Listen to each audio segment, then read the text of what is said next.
عید الفطر میں جو نہیں کرنے کے کام ہے وہ مجھے بتانے کی ضرورت نہیں، سمجھدار طبقہ ہے ہمارا۔ آج شام تک ایک بات طے کر کے رکھ لینا، کیونکہ کل رات کو ہی شیطان آیا ہے چھوٹ کر کے قید سے۔ السلام علیکم ورحمۃ اللہ وبرکاتہ۔ ناظرین کرام، ہم عید الفطر کے دن کون ایسی کام کریں گے جو بہت ہی اچھا ہے، بہت ہی بہتر ہے، بہت ہی شاندار طریقے سے مفتی سلمان ادری صاحب نے بتائے ہیں۔ میں چاہتا ہوں کہ مفتی سلمان ادری صاحب کی بیان کو آپ ضرور سن کر کے جائیں، اور عید الفطر کی دن ہم کس طریقے سے گزاریں گے اس کو بھی آپ ضرور جانیں گے اس ویڈیو کے اندر۔ تو آئیے مفتی سلمان ادری صاحب کی اس بیان کو آپ سنتے ہیں۔ رمضان یہ اللہ کا فضل ہی تو تھا، تمہیں کھلا پلا رہا ہے یہ اللہ کی رحمت ہی تو تھی، تمہیں صحت اور تندرستی دیا یہ اس کی رحمت ہی تھی، تو یہ فضل اور یہ رحمت ہے۔ لیکن سب سے بڑی رحمت جب تمہارے پاس آئے تو خوشیاں مناؤ۔ قرآن کہتا ہے سب سے بڑی رحمت کیا ہے؟ وَمَا أَرْسَلْنَاكَ إِلَّا رَحْمَةً لِّلْعَالَمِينَ، محبوب ہم نے آپ کو سارے جہانوں کی رحمت بنا کر بھیجا ہے۔ پتہ یہ چلا کہ کائنات کی سب سے بڑی رحمت مصطفیٰ کریم کی ذات پاک ہے، اور جب وہ آئے تو سب سے بڑی خوشی کا دن ہوتا ہے۔ اسی لیے کہا ہے کہ دونوں عیدوں سے افضل ہے عید میلاد رسول، چاہے عید الفطر ہو یا بقرعید ہو، عید الاضحیٰ ہو، یہ دونوں عیدوں سے افضل ہے عید میلاد رسول۔ اس کی وجہ یہ ہے کہ ہمیں نہ عید الفطر معلوم ہوتی نہ عید الاضحیٰ معلوم ہوتی، یہ سب معلوم ہوئی ہیں اگر تو آمنہ کے لال کے صدقے میں معلوم ہے۔ ہاں، ہمیں رمضان پتہ چلا ہے، عید پتہ چلی ہے، تو کس کی بدولت؟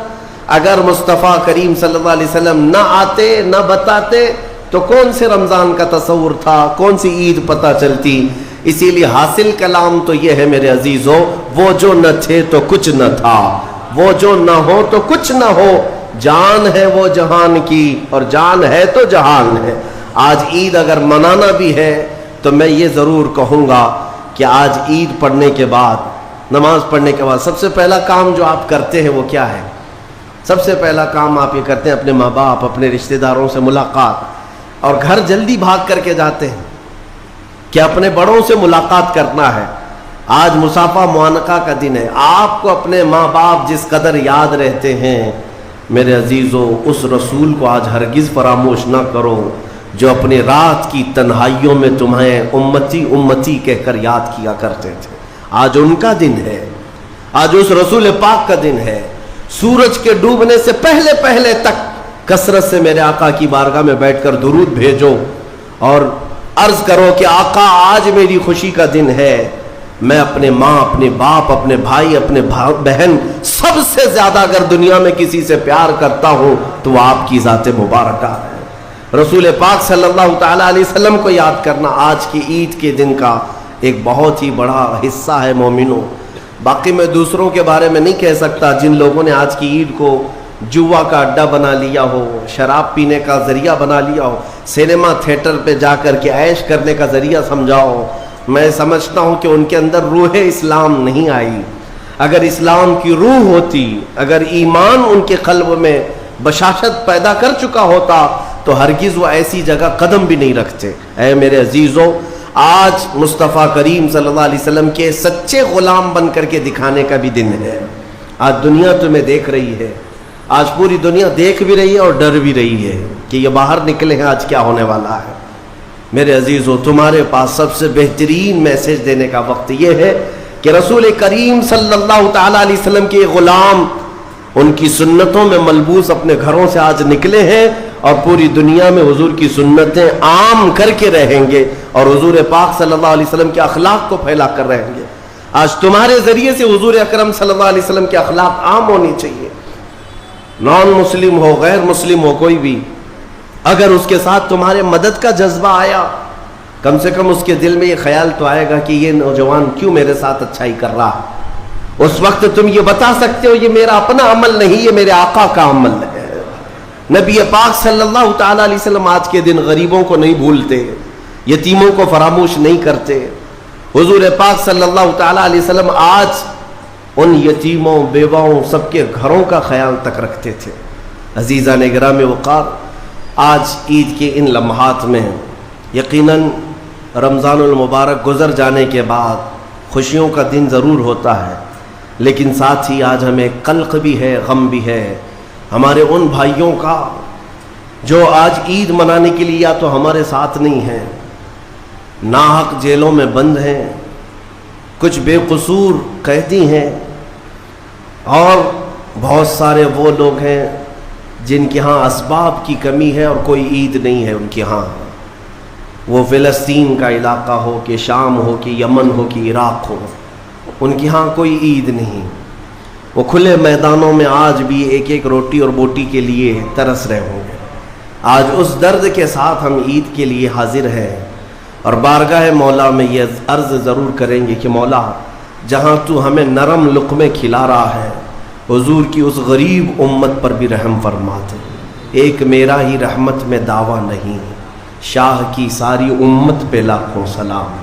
آج عید کے دن جو کام کرنے کے ہیں، میرے مصطفیٰ کریم صلی اللہ علیہ وسلم کو راضی کرنے کا دن ہے۔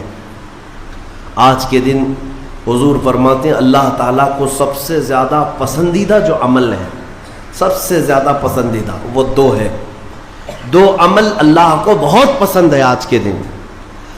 فرمایا میرے آقا صلی اللہ علیہ وسلم وہ دو عمل کیا ہے؟ حضور فرماتے ہیں پہلی چیز یہ ہے کہ اللہ رب العزت کی بڑائی بیان کرنا، اللہ اکبر اللہ اکبر اللہ اکبر لا الہ الا اللہ اللہ اکبر اللہ اکبر وللہ الحمد۔ یہ اللہ رب العزت کی بڑائی، تکبیر، اللہ سب سے بڑا ہے، یہ تکبیر بیان کرنا پہلا عمل اللہ کو سب سے زیادہ پسند ہے۔ دوسرا عمل استغفار، استغفر اللہ استغفر اللہ استغفر اللہ استغفر اللہ ربی من کل ذنب واتوب الیہ۔ دو عمل آج کے دن اللہ بہت پسند فرماتا ہے، ایک اس کی بڑائی بیان کرنا تکبیر اور دوسرے استغفار، اور فرمایا کہ جب اپنے گھروں سے نکلو تو تکبیر کہتے ہوئے نکلو۔ کتنے لوگ ایسے ہیں جو تکبیر پڑھتے ہوئے آئے؟ بہت کم لوگ ہیں، سب اپنے اپنے دھن میں چلے جا رہے ہیں۔ یہاں تک کہ فرمایا اس تکبیر کا اہمیت کا اندازہ اس سے لگاؤ، آنے کے وقت جس راستے سے آئے تھے عید کے لیے، جانے کے وقت دوسرے راستے سے جاؤ، واجب نہیں ہے، لیکن اس کی حکمت کیا ہے؟ ایک راستے سے آنا اور دوسرے راستے سے جانا سنت۔ فرمایا گیا کہ جب تم ایک راستے سے تکبیر پڑھتے ہوئے آتے ہو تو اس راستے پر موجود جتنے مکان، پتھر، درخت ہیں وہ سب تمہاری تکبیر کی گواہی دیں گے۔ قیامت کے دن تمہاری تکبیر کی وہ گواہی دیں گے کہ مولا یہ ہمارے سامنے سے تیری بڑائی کرتا ہوا گزرا ہے، تو ہو سکے دوسرے راستے پر بھی گزرو تاکہ زیادہ سے زیادہ ان تمام چیزوں کو اپنی تکبیر کا گواہ بنایا جا سکے۔ تو اس سے اندازہ کریں کہ تکبیر آج کے دن بہت اہمیت کی حامل ہے، اور اسی تکبیر کی آج ضرورت بھی ہے مسلمان کو۔ اقبال نے بہت اچھے انداز میں کہا تھا، کفر دم توڑ دے گا ٹوٹی ہوئی شمشیر کے ساتھ، گر تم نکل آ جاؤ ایک بار نعرے تکبیر کے ساتھ۔ مطلب یہ ہے کہ اس تکبیر کا آج بھی بہت سارے لوگوں کو انتظار ہے، جس تکبیر کی آواز سے ہی کفر کے خیموں میں ہلچل مچ جائے۔ وہ صرف اور صرف حلق سے نکلنے والی تکبیر نہیں ہے، وہ ایمان کی بشاشت اور توکل کے ساتھ نکلنے والی تکبیر ہے۔ اللہ رب العزت ہم سب کو کہنے سننے سے زیادہ عمل کی توفیق عطا فرمائے۔ آج میرے عزیزوں، عید الفطر میں جو نہیں کرنے کے کام ہے وہ مجھے بتانے کی ضرورت نہیں، سمجھدار طبقہ ہے ہمارا۔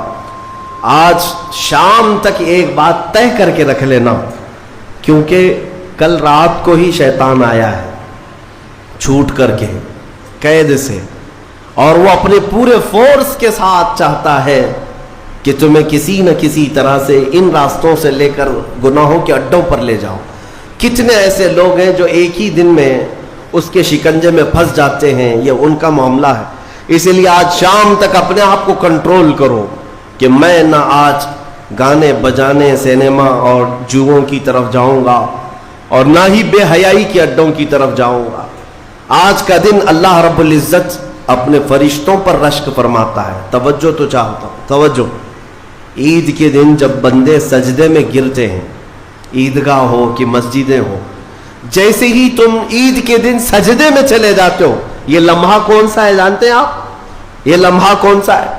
جس دن دنیا پوری، آپ بھی رمضان بھر سجدے میں گئے ہوں گے، عبادتیں کر کے بھیک کیا مانگتے تھے؟ اللہ تو راضی ہو جا، ہم یہاں مانگ رہے تھے، لیکن عید کے دن کے سجدے کے بارے میں فرمایا گیا جیسے ہی امت سجدے میں جاتی ہے، مولا سارے فرشتوں میں اعلان فرماتا ہے، فرشتوں آؤ دیکھو میرے بندے، میں ان سب سے راضی ہوں اور ان سب پر مجھے رجک آتا ہے۔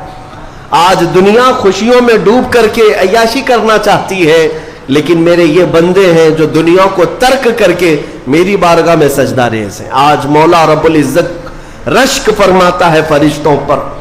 اس لیے میرے عزیزوں، نہایتی اخلاص کے ساتھ، اطمینان کے ساتھ اور اللہ رب العزت کی بارگاہ میں اپنے آپ کو خود سپرد کر کے عید کی نماز ادا کریں، اور امید ہے کہ یہ عید ہماری ایک انقلاب لائے گی انشاءاللہ۔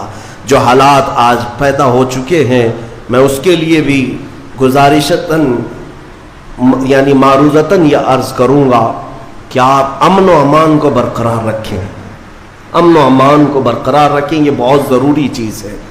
مجھے افسوس ہے یہاں کے بھی حالات اور پورے ہندوستان کے بھی حالات جس طرح سے اپنائے جا رہے۔ یہودیوں کی ایک بڑی سازش تھی خلافت عثمانیہ کے زمانے میں۔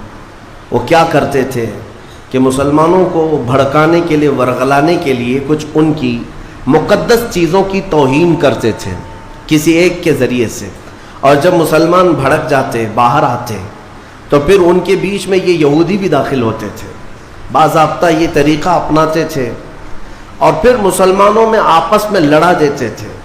اس کے بعد وہاں سے خلافت کے خلاف اعلانات بھی کرتے تھے، اس میں یہودی داخل ہوتے تھے۔